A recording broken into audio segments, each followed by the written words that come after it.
It was Coney Island. They called Coney Island the playground of the world. There was no place like it in the whole world, like Coney Island when I was a youngster. No place in the world like it.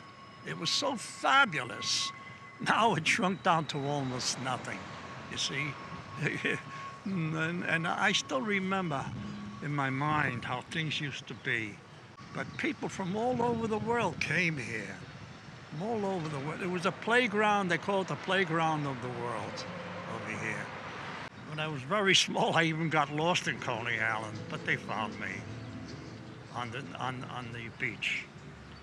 And we used to sleep on the beach here. Sleep overnight. They don't do it anymore. Things changed. You've been maintaining radio silence. When you don't return my calls, it's because you're being pulled below the surface.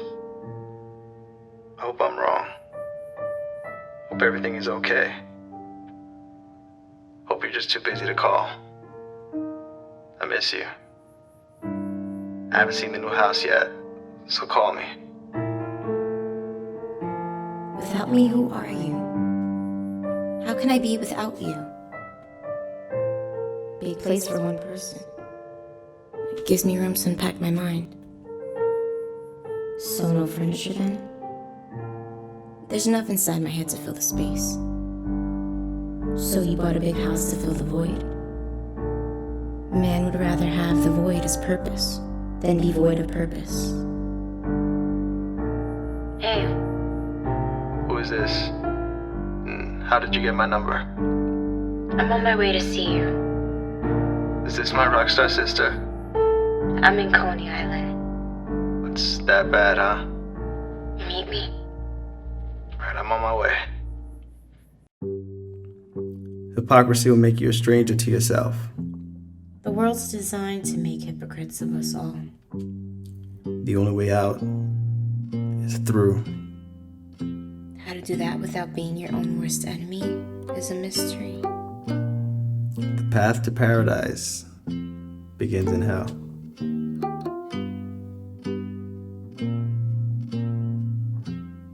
Is there a point to all this?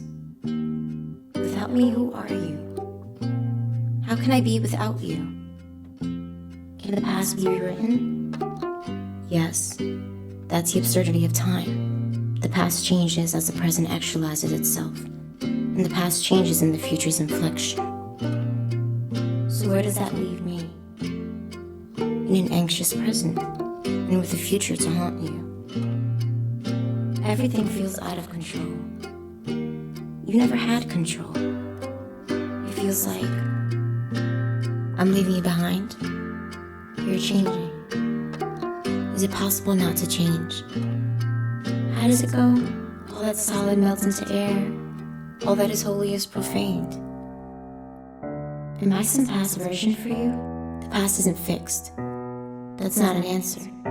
I remain constant, even as you changed.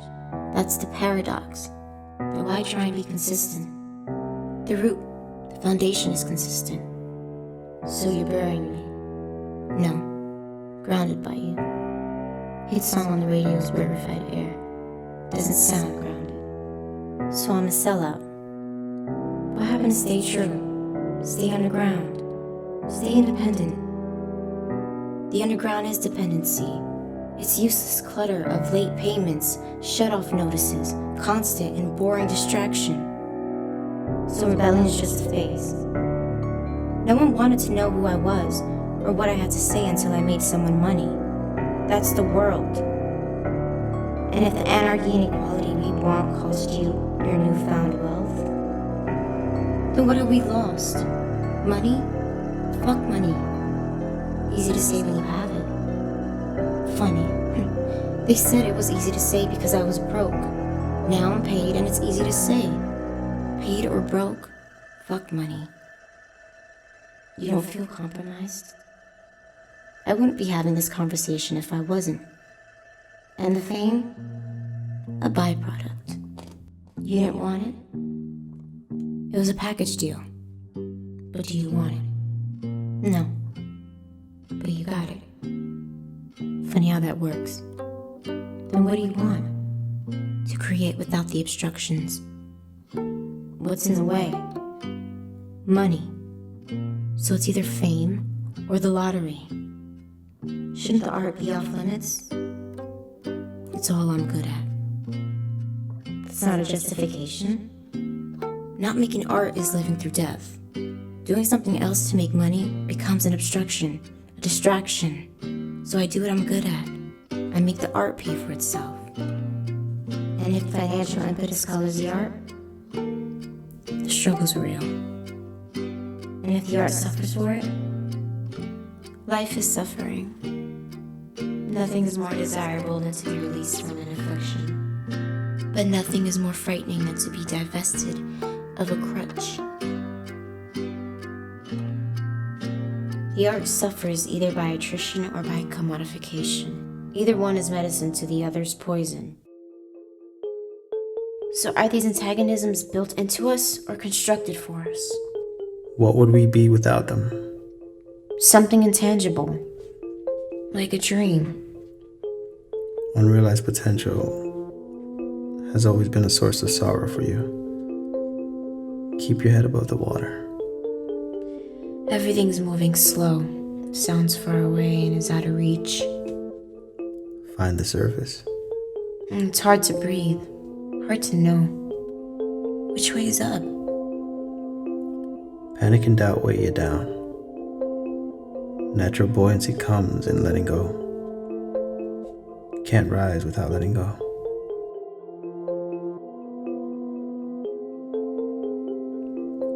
The closer I get to the surface, the more it feels like dying. You're not dying. You're pulling your excesses to the surface. Why can't I just let them go? Doesn't work that way. The only way to learn is to feel the pain of pulling everything you think you need to be to the surface. So there's no way of exhaling this tension. Not until you reach the surface. It's terrifying. Remember that feeling. The pain and the terror and the sadness are there to be your friend. They'll remind you to pack light and only take the essentials when it comes to being who you are. Thanks. I can always count on you to see me through. Love you. Love you. Be good. And if you can't be good, be careful. So the fame means nothing. That's the discipline. How can fame mean nothing? I live in two worlds at once. In one world, I create. I don't need an audience, don't care what anyone thinks, and I ignore the capitalist shitstorm surrounding us. And in the other world, everything's commodified, art included. To counter that, I use the fame and the money as a means toward another end. And what would that be? To be free, to create, without obstruction. What else is there for an artist? So that's the plan? It always was, and you knew it. Without me, who are you? How can I be without you? Why does Coney Island have this gravitational pull on you? It's proof that everything can be falling apart and still function. It's a patchwork of contradictions that exist without resolution. Because the antagonism of this place is built into its DNA.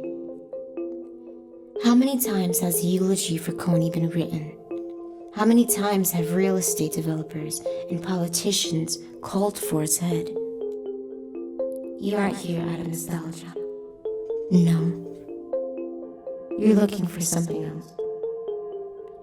This place revels in its unresolved contradictions. The carnival spirit burning bright in the urban blight. The broken glass glittering like diamonds shining in eternal promise. The darkness around the corner from the bright flashing lights. It knows there's no such thing as a natural balance. It's always been a mystery. How does it work? It dies every night and finds its breath every morning. It runs on chaos and it's guided by anarchy. The doors of heaven and hell are adjacent and identical. I don't remember that one. Nikos Kazantzakis, the last temptation of Christ. You think Nikos ever came to Coney? Time to come home. There's still the Coney Island sunrise. Over 100 years, and you think you'll unravel the mystery of Coney Island in one single night?